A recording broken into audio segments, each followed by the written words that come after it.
It's Friday, December 5th, and here is your No Jargon overview of everything you may have missed in business and finance yesterday.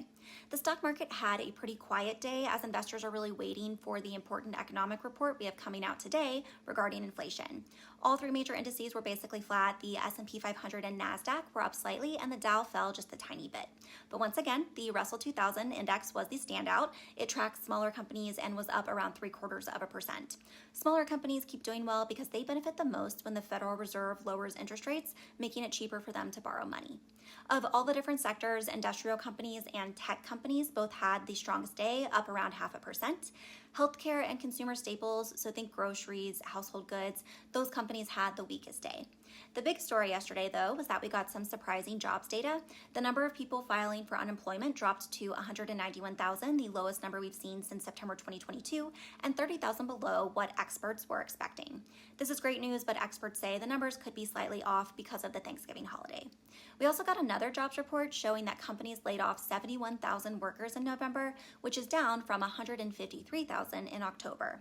But for the whole year so far, 1.1 million people have been laid off, the most we've seen since the early pandemic days.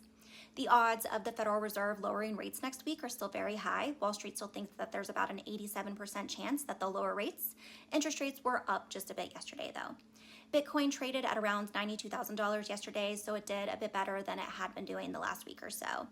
Meta, Facebook's parent company, was the day's big winner, with its stock price jumping 3.4% after Bloomberg reported that they're planning to cut spending on their metaverse project by up to 30% next year.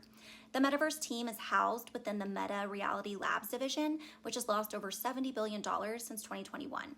So investors are happy that they might focus more on AI instead. Some other corporate highlights: Dollar General absolutely crushed it. Their stock soared around 14% after reporting strong sales for the 8th quarter in a row. They also raised their predictions for how well they'll do this year. In that theme, Dollar Tree also gained another 2.6% after their strong earnings report on Wednesday.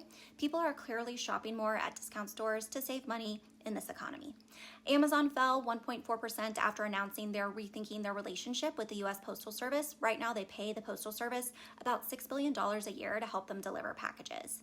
Salesforce rose 3.7% on strong sales and an improved outlook for the year. Kroger dropped 4.6% after losing $1.5 billion in the most recent quarter and missing sales expectations. Today is a big day for economic data. We're getting the Personal Consumption Expenditures Inflation Report at 10 a.m. This is the Federal Reserve's favorite way to measure inflation, and it'll help determine whether or not they cut rates next week. We'll also get reports on consumer confidence and factory orders. It's going to be a good day.